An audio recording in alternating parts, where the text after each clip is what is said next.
世界的な金融都市としてロンドン、ニューヨークに続く国際金融センターを持ち、高級ホテルや大型ショッピングモール、超高層ビルが林立。食べる、買う、見るのすべてが集中した繁華街では一日中世界中の観光客で賑わう世界で最も裕福な都市の一つ、香港。しかし、そんな光り輝く香港の裏側に眠る暗い現実。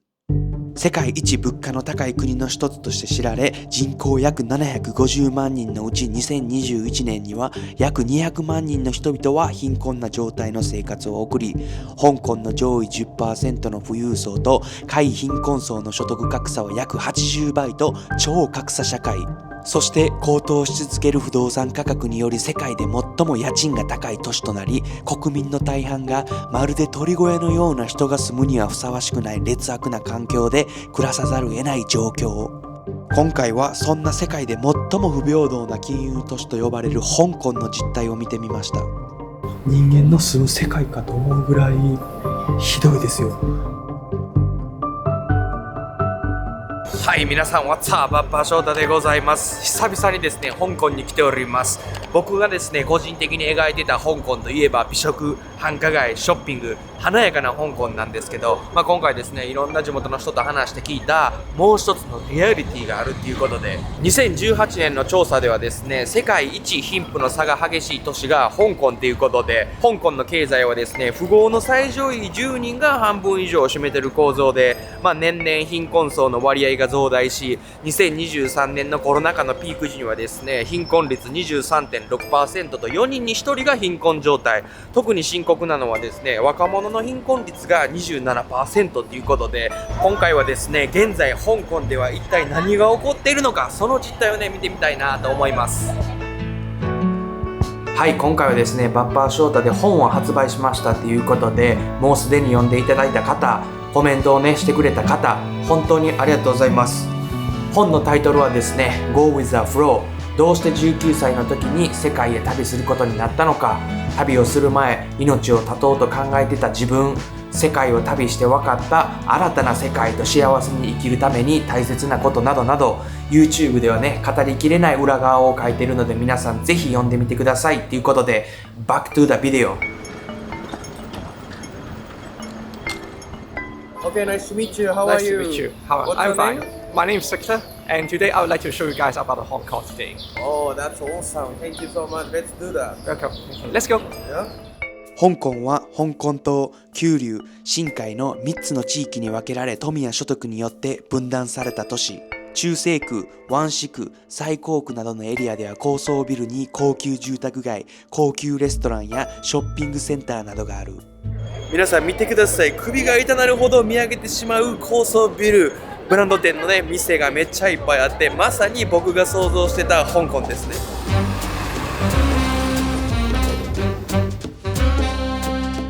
さて今なんですけど、山のね頂上付近にやってきたんですけど、この辺の建物がすごいです。もうお城みたいな建物がバンバンバンと、スイミングプール、あとテニスコートもあって、いや、ほんで食べ物とかもですね、この高いエリアとか安いエリアによって違うみたいで、普通のクロワッサン1個でも高いエリアやったら10ドルで、安いエリアやったら1ドルっていう感じで、ほんまエリアによって全てが違うって感じですね、香港。 This is the rich areas, alright? Yes. So what kind of people live here and how much does it cost? Okay. Here is a Peace District of the area of the whole Hong Kong Island. If you want to be living nearby the richest business area, if you got the bigger house, maybe around 200 square feet one, the experienced one should be the $20,000 US dollars. 20,000. I'm not joking. That's the fact.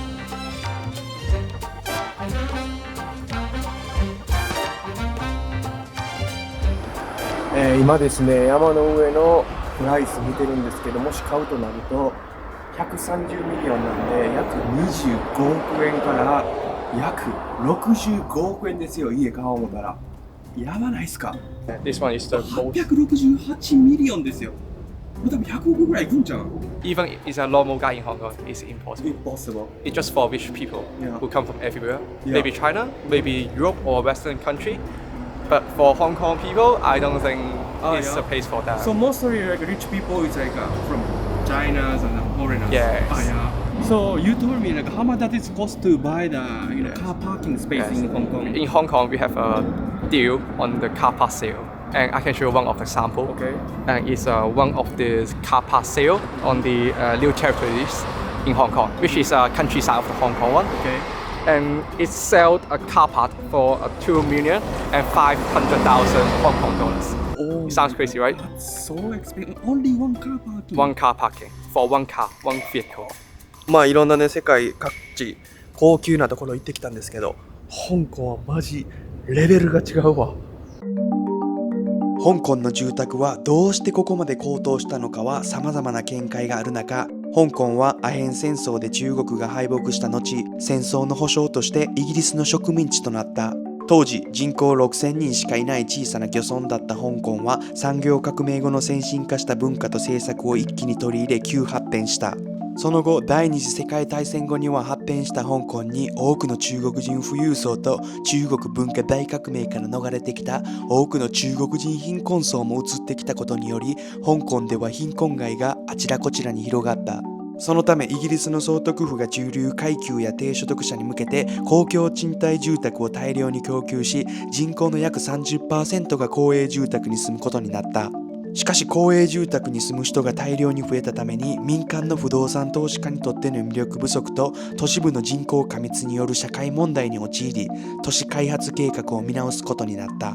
人口過密を防ぐために旧市街の拡張と再開発、人々に住宅購入機会を増やす長期住宅政策、いわゆる持ち家政策を発表した。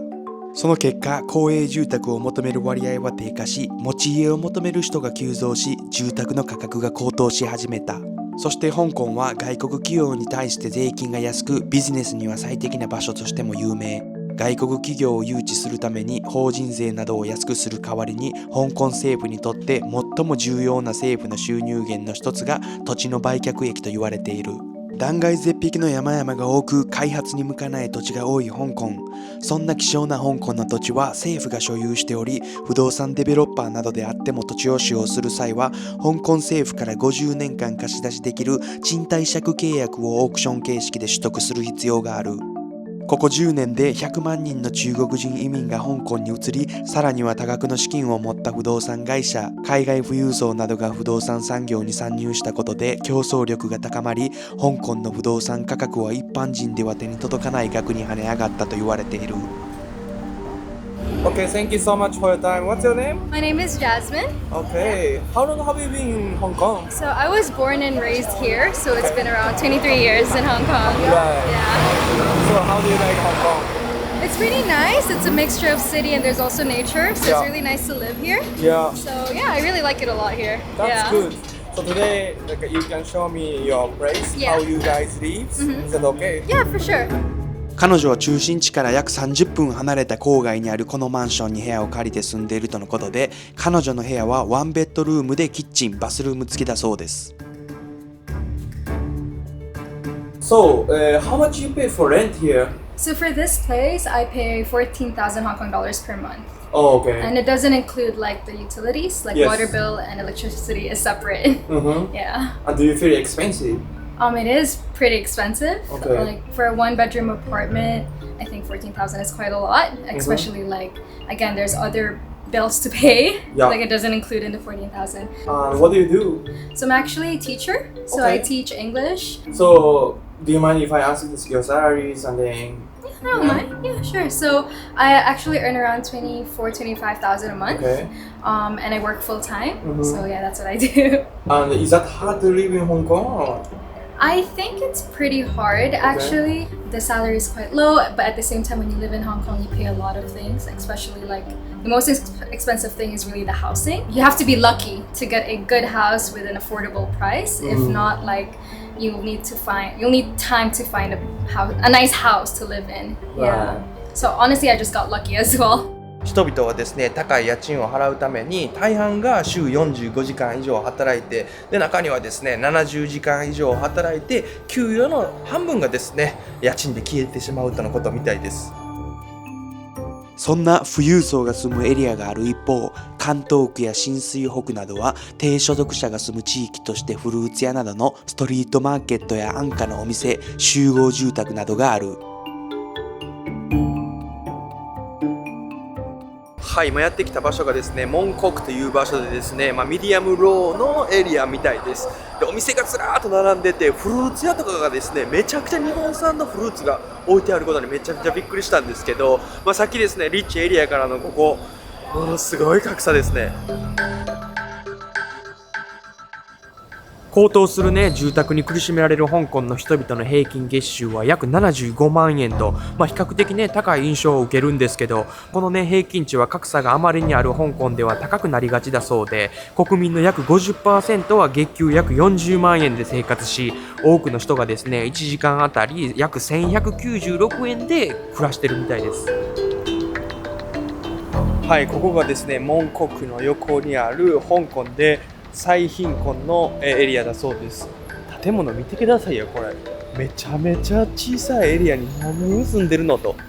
As you see, there is a building which seems like nothing, but if you compare to the other side, I mean here, there's a rooftop. Yeah. There should be a rooftop, but I do think this resident has been built an extra room for them, and then they have been something illegal things. But it's really common in Hong Kong.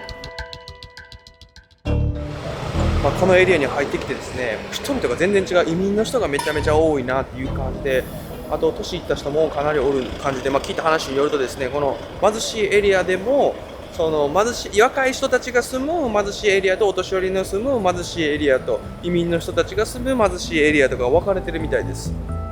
香港の貧富の差が拡大している最大の原因は不動産価格高騰と賃金安の問題。2019年、香港の家賃相場は東京の約 1.9 倍の約47万9050円。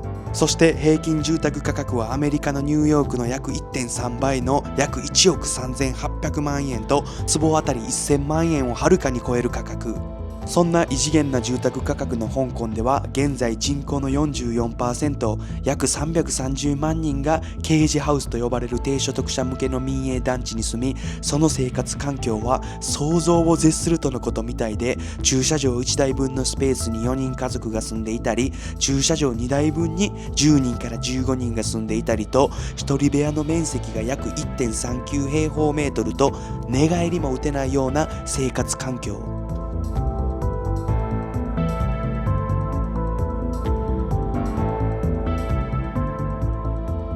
そう、皆さん、ここがですね、ケージハウスっていうことで、もうほんま鳥かごみたいなところに住んではるって感じみたいです。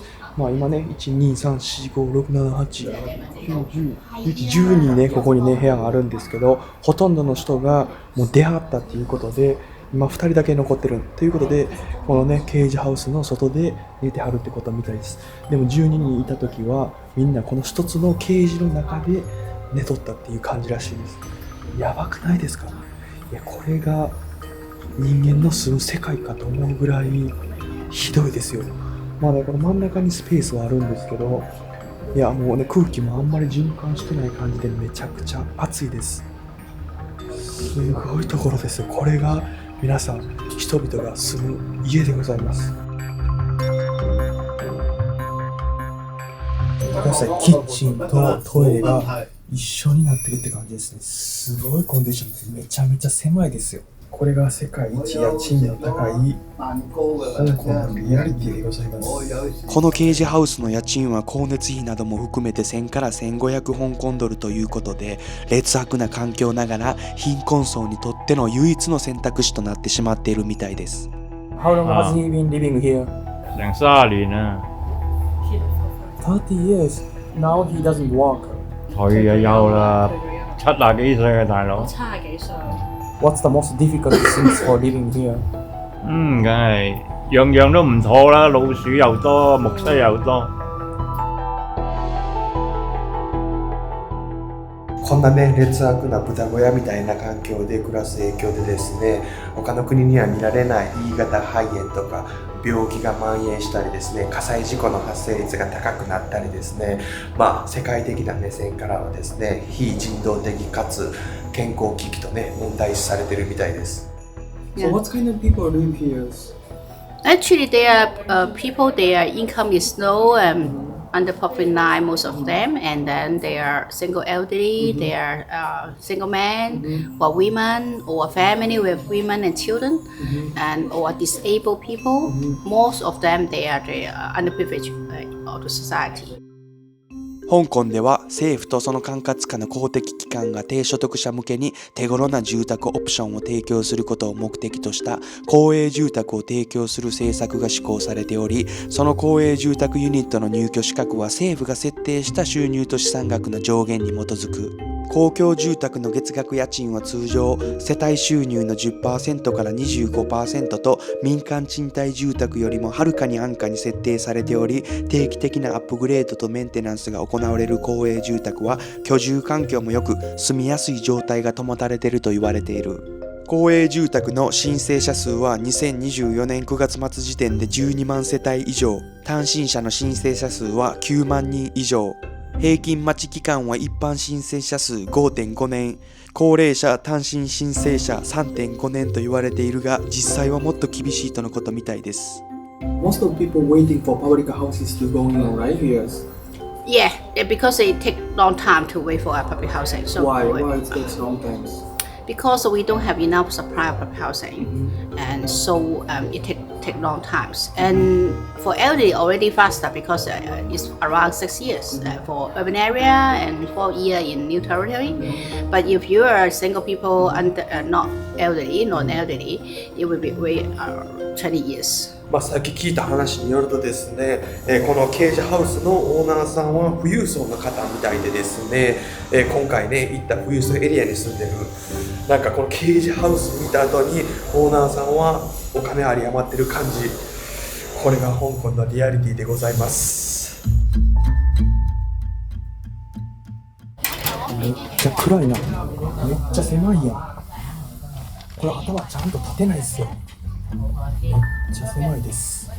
うわ、こんなとこに住んでるんや。This is the room. This is the room in the upstairs. いや、ここですよ、もうこの階段の上に部屋があるんですよ。やばいな。どないなってんねん。ケージハウスは世界的な目線ではあまりにも非人道的だということで、代わりに最近増えてきているのが通称コフィンハウスと言われる棺桶の家。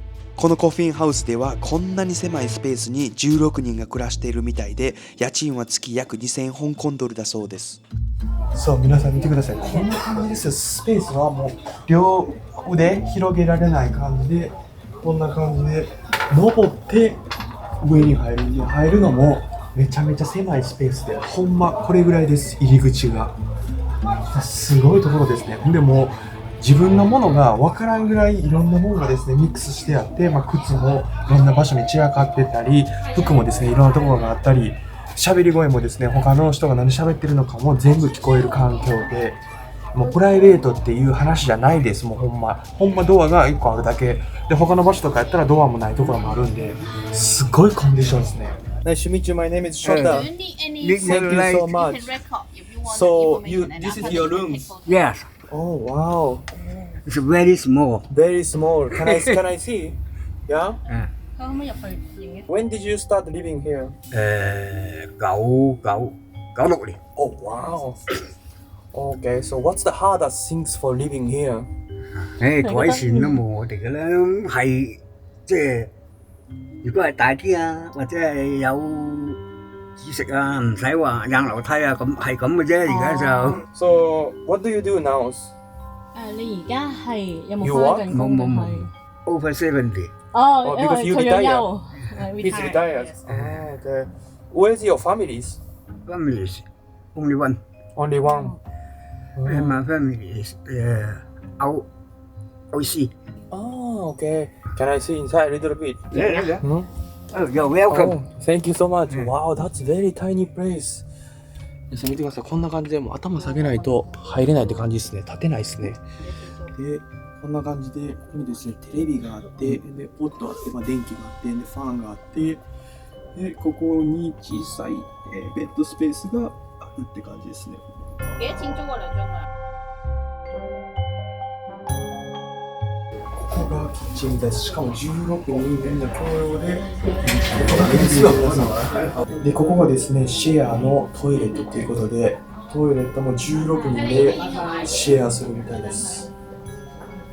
すごいな。こんな感じですね。洗濯物も廊下にですね、こんな感じで干してあるって感じですね。普通にここはですね、玄関でこう、なんですかね、玄関というより普通にマンションの通り道なんですけど、そういったところにこんな感じで洗濯物とかも干してるって感じです。スペースがないんで。Is she waiting for the public houses or what? 等緊，不過仲未發喎。等咗幾年？十年啦。你明白香港政府係好麻煩嘅。係好多申請啊。唔係啊，唔係啊，你申請啊，我都話啦，講得難聽啲，死咗都未有啊，真係嘅。地元の方に聞いた話によると、公共住宅に申し込むのは香港人だけではなく中国の移民の方もいるみたいです。これは噂にしか過ぎないらしいのですが、香港人よりも中国人移民の方が申請に時間がかからないらしく、入居も中國人移民の方が短期間で決まるとのことです。如果你話上邊啲人落嚟嘅話，一個香港人去同大陸嘅結婚嘅話咧，佢係快過我哋嘅。嗱，譬如我哋等10年，佢可以或者6年，頂籠6、7年已經有噶啦。咁啊，好似對我哋咪唔公平咯。政府做嘅嘢你好明白㗎啦，係嘛？明啊。コッフィンハウスと呼ばれている家にもですね、いろんな種類があって、ここなんかはですね、ちょっとコンディションがいいようなコッフィンハウスなんですけど、でも狭さはすごいです。ほんまもう僕ホステル育ちの人間なんですけど、バックパッカー育ちの人間でもこの環境がきつくないみたいな、人があまりにも多すぎてもう歩けない状態ですし、もう蒸し暑さがとんでもないですね。そう、今ですね、彼の部屋を見せてもらってるんですけど、見てください、こんな感じでめちゃめちゃ小さいです。この彼の家、炊飯器もあって、でこれが彼が持ってる全てみたいです。でもうほんま一人寝るぐらいのスペースしかないって感じですね。結構ね、インタビューとか取材に答えてくれた人は年配の方が多いんですけど、若い子たちもめちゃめちゃね、こういうね、コッフィンハウスとかケージハウスに住んでるって感じです。I do think to be compared with the first one we see, I think it's much better, but it still to be an extremely bad condition to be compared in other house in other country. As a local, I'm from Hong Kong as well, but I haven't seen that moment before. It's really extremely crazy and insane. I can't expect the people who are living here. Yes, I'm so sorry for the people who are living here, but the problem is the no support from the government, and they don't have any management. 世界で最も高い不動病率を誇る香港。地元の人曰く、これだけの貧富の差が生まれたのは歴史的背景が関係しているとのことみたいです。イギリス植民地後の香港はイギリスの政策、制度、中国の富裕層と貧困層が集まり混ざり合った新しい文化を持つ都市となった。その結果、以前から働いていた香港人は失業するようになり、貧困層が増加した。しかし、イギリスの総督府は低賃金労働者の支援、貧困層のための福祉制度や政策を出さずに、香港をアジアの金融ハブにするために税金を緩和し、多国籍企業を誘致した。この頃から香港では一気に貧富の差が広がり、富裕層のみが生き残れる極めて不平等な社会構造になった。現在に至っても2022年香港政府が支出した金額のうち、社会福祉や保険に使われた金額は全体の約 15% と、日米を含め38カ国の先進国が加盟する国際機関と比べても極めて福祉や保険に使われた金額は低いと言われている。いやー、なんか地元のね、人の暮らしを見させてもらうまでは建物だけやったら全然気づかなかったんですけど、実際見ることによって分かった、想像してた香港とは全く違う世界。いや、未だにね、信じられないんですけど、これがリアリティでございます。香港の超格差社会。2023年の調査では約136万人以上が貧困状態。香港ではね、家主が累進課税を適用するので、最悪の場合電気代を16倍高くする家主もいるらしく、香港の夏は高温多湿なのにエアコンがあっても電気代が怖くてつけられないってことで、涼しいマクドナルドを転々とするマック難民が続出する羽目になったりと。パンデミックの後ですね、マクドナルドが24時間開いてるお店が少なくなったんで、マクド難民は少なくなったみたいなんですけど、路上生活者はですね、香港にはまだいらっしゃるとのことみたいです。After we went to the, castle in the rich area, it's a completely different world. Yes. Yeah, is it crazy, right? But Very here's crazy. Hong Kong. There's the huge difference between the rich area and poor area. Also, there are some homeless people too here. Some of them, yes. Sometimes, yeah. But you have to be fine in deeply. But They're always moving around. yes, as the government has chasing them out, it's Yeah. throwing them out. 今回ですね、いろんなホームレスの人と話したんですけど、僕が一番びっくりしたのがですね、ほとんどの人が中国人、特に物乞いしてる人で、ごくたまに東南アジアとかね、香港の人々はいるんですけど、僕のね滞在した範囲の経験はなんてどちらかというと、香港の人々はきついけど耐えしのいでいるっていう感じの印象ですね。不動産価格の高騰、不平等な社会、2020年以降に強まった政治不信と言論の不自由。そんな中、香港では若者を中心に国を去る人々が近年続出していると。What's the situation for the Hong Kong about population? Like I hear younger generations leaving the country. Is that correct? Yes, this is correct. There's other statistics from the other governments, which means from the UK or Canada or the Australia was maybe around 500,000 people has been left Hong Kong to other countries. Nowadays, the younger generation doesn't have improvement to letting them to go higher and higher.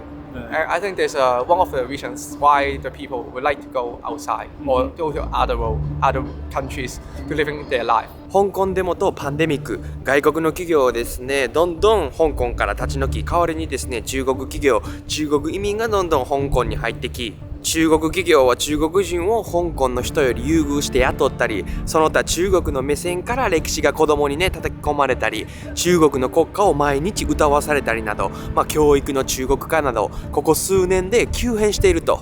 Sounds like Chinese people come in, they get richer, and then local people is getting poor. Is that true or no?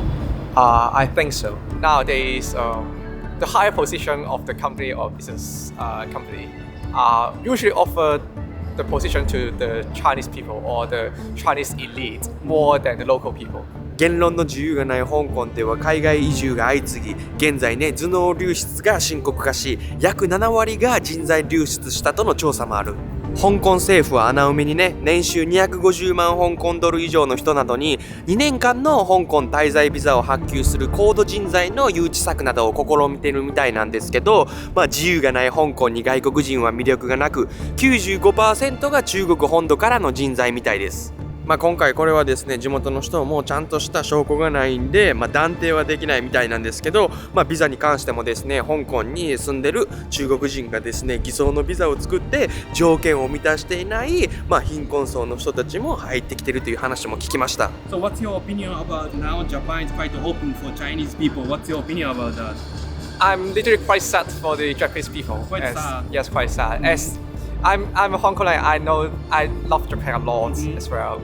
And I understand the cons of the bad things or the cons about the Chinese people they do, even no matter it's in Hong Kong or Japan. I still don't know why the Japanese government would like to allow them to go to Japan for the visa, for the working purpose or for another visa. Yeah. But I would say I'm so sorry for you guys, and I hope that you can get what you want, as nowadays Hong Kong doesn't get what we want. So that's why many people are going to leave the countries or the area. I don't want to say about bad things of Chinese, but you know what I mean.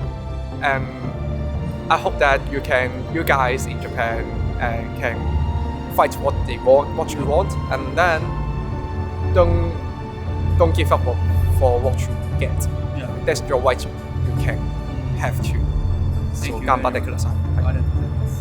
今回話した内容以外にもですね、 YouTube ではなかなか話せないリアリティがたくさん存在する。かつて世界の金融都市、アジアのニューヨークと呼ばれた香港の未来はこれからどうなっていくのか、皆さんはどう思いますか？動画がいいなと思ったらチャンネル登録のほどよろしくお願いします。ということで、香港からでございます。アディオス。